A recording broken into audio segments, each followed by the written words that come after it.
Good morning, everybody. I'm in my pajamas. I am about to get dressed for the day, but I thought I would make a sourdough starter recipe video. But to start things off, I am on day 4 of my sourdough, and I have not one, but 2 sourdough starters that are looking to be very successful. So, in the next few clips, I will show you what I did and what I do for my sourdough. Good morning, or afternoon, whenever you're watching.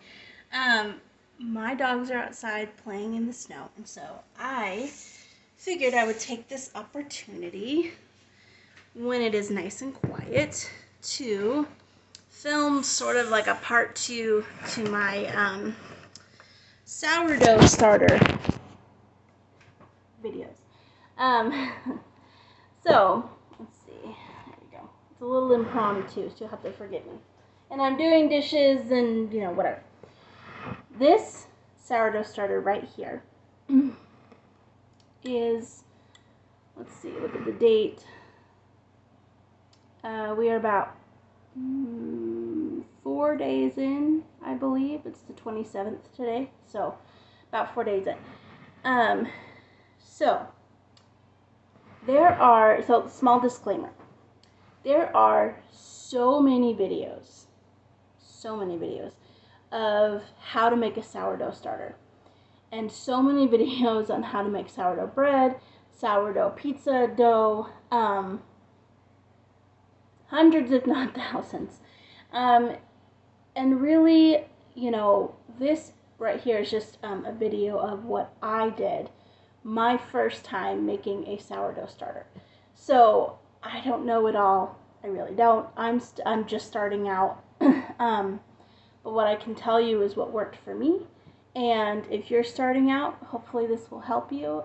Again, do some of your own research. If you are a visual learner, go on YouTube. I'm kind of a combination of the two. So between YouTube and looking it up like on Pinterest or something.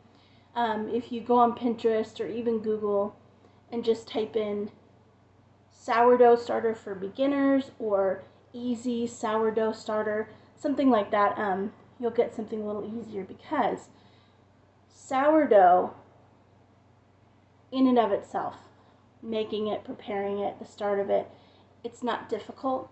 It's like the easiest difficult recipe there is, because it's easy. It's flour and water.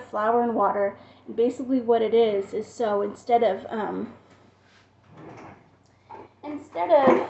using, like if you wanted to make sourdough bread, instead of using a regular schmegular yeast packet, basically what your sourdough starter will be is, in your bread recipe, you will not need a yeast packet, because, again, science.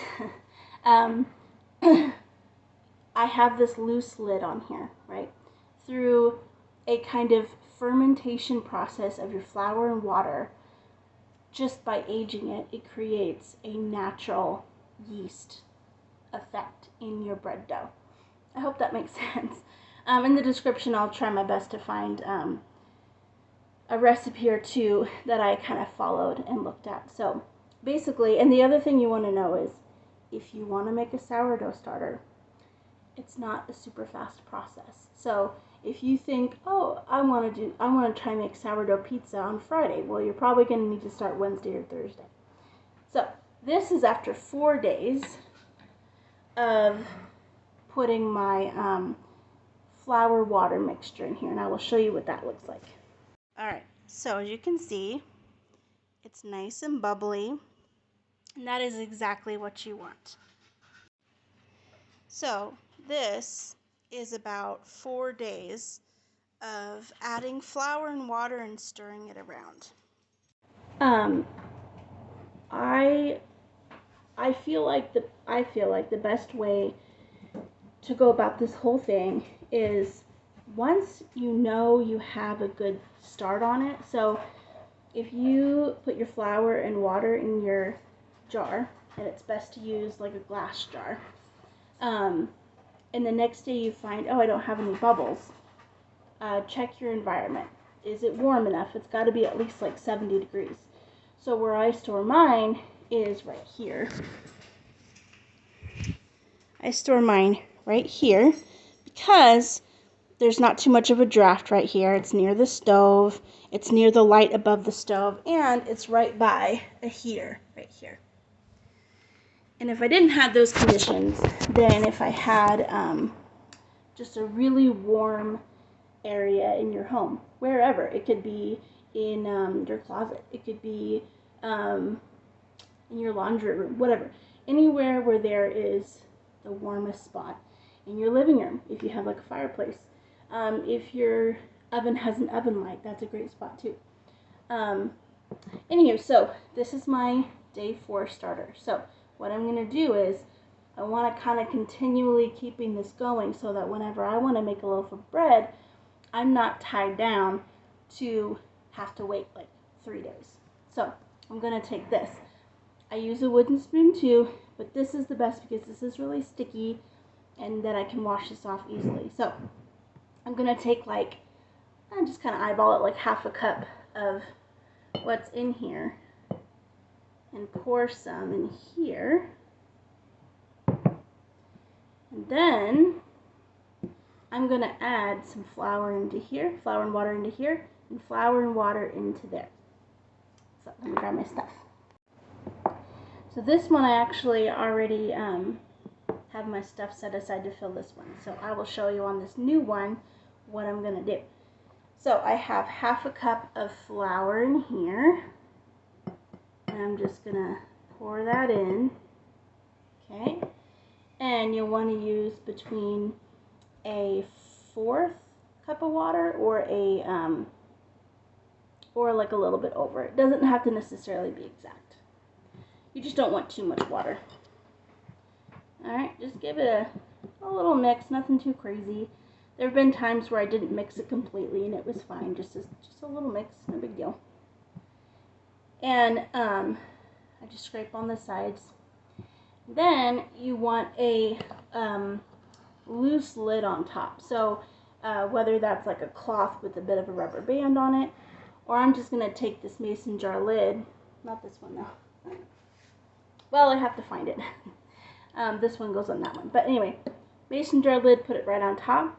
And then I'm going to take a towel and wrap around my jar, just kind of like that, nothing too crazy, and then put it right back where I had it. And then tomorrow morning, I will check it. Sometimes when you restart another starter, it wants you to put flour in twice a day, depending. So far, all I've really done is every day I just fill it. And again, if your flour is just a little bit over, that's not really a big deal. You don't have to be super strict on that. You just have to have a certain amount. Again, this is what works for me. I have not yet mastered the making sourdough bread part, like all fancy and artisan with like a shape and everything. But I will get to that. What I did do was last night, not this one, but a one that I just emptied.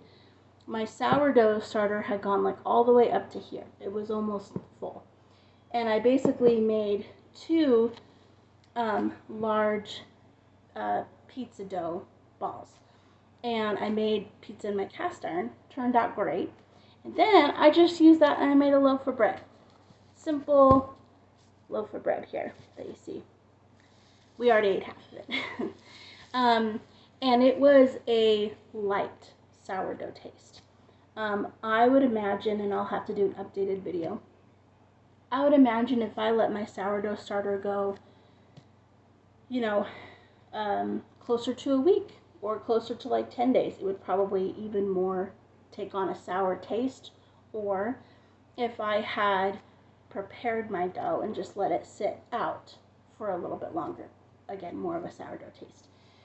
Because as it sits and it's warm, it continues the fermentation process, making it a little bit sour or less sour. This was the perfect amount. Not too much, not too little. I think that's all you need to know. I hope that's helpful. Yeah, you know, there's lots of recipes out there. I just went on Pinterest and I looked up the simplest one. So I was like, well, I just kind of want to know the basics. How does it work? And really, you know, you have your flour and your water and you put it in every day. There's some recipes that have you do it twice at a certain point. All I did, you know, was I did this for about 4 days, 3 or 4 days, and then I took some of it, put it in here, and then I'll add more flour and water and let it sit. That's about it. So that is my short little lesson on making a sourdough starter. I hope that's helpful. And also try to kind of pay attention to when you put it in. So if I know that I started my sourdough starter at 4 p.m., then I know after 24 hours I need to kind of do it around that time too. Not super strict. You could do it at 3. It's not a big deal, but just know that you have to refill it.